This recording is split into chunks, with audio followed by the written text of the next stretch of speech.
सबसे पहले मैं आपका शुभ नाम जानना चाहूँगा। मेरा नाम वरुण है, वरुण तोमर। जी दिल्ली से। दिल्ली से। आप जो भजनों की दुनिया में आए हैं, लगभग आपको कितना समय होगा? सबसे पहला भजन आपका कौन सा रहा है जिससे आपको ठाकुर जी के सेवा का मौका मिला? ये ऐसा भक्ति तो पूर्व जन्म की होती है, तो अभी हमें तो यही खुद भी स्मरण नहीं है कि हमने पहली बार कब प्रारंभ किया, पहली बार कौन सा भजन गाया। 2-3 साल की अवस्था से ही प्रारंभ हो गया।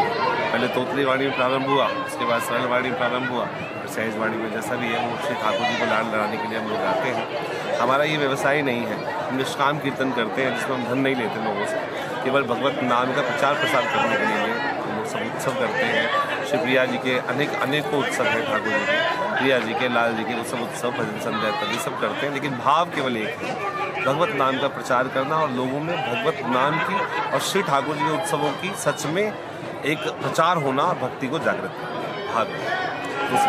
गुरु जी, बदलते समय में भजनों का क्रेज बढ़ा है या कम हुआ है? अब आज की संस्कृति तेज साउंड की ओर भाग रही है।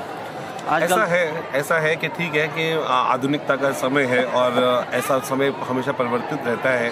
पूर्व समय में अलग भाव था, आज अलग भाव है, लेकिन आज भी ऐसा भाव है कि आज भी लोग जो भक्ति के भाव में हैं तो भक्त है, ऐसी बात नहीं है। परंतु फिर भी आज के समय में हमें भक्त बनाना चाहिए। हम जो प्रचार प्रसार कर रहे हैं इसीलिए इतने सहज भाव से कर रहे हैं कि सहज भाव है, इसको कीर्तन को कोई भी कर सकता है। आपका बहुत अधिक धन भी खर्च नहीं होना, क्योंकि कलियुग केवल नाम आधारा। अगर उद्धार होना है तो केवल कलिकाल में किसी वस्तु से, नाम से ही उद्धार हो सकता है। और नाम जब नाम महंगा हो जाता है तो लोग लेने में कतराते हैं, क्योंकि इतनी सहजता हो कि कहीं भी किसी भी अवस्था में आप ले सकते।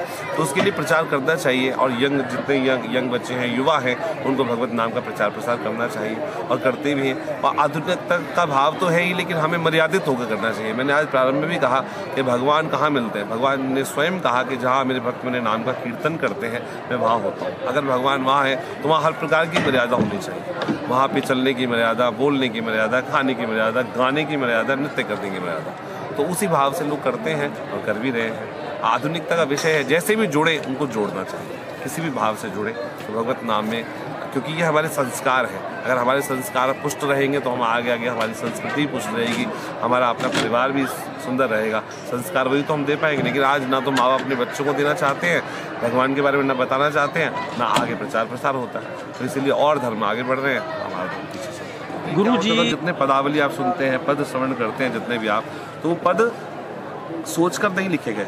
वहाँ पर क्या होता था, जितने भी संत हैं वो अपने भाव में प्रिया प्रीतम को लाड लड़ाते थे और लाड लड़ाते रहते जो वो गायन करते थे उसको उनके पीछे लोग लिख लेते थे। परंतु आज भजनों को लिखना, पदों को लिखना हो गया। आप सोचकर लिखते हो, पहले देखकर लिखा जाता था, तो उसमें फ़र्क है। तो इसी प्रकार से मैं कभी अपने भजन लिखता नहीं हूँ। कभी भाव प्रकट हो जाता है तो कुछ ऐसा कुछ हो जाता है, लेकिन कुछ सोच कर नहीं लिखता।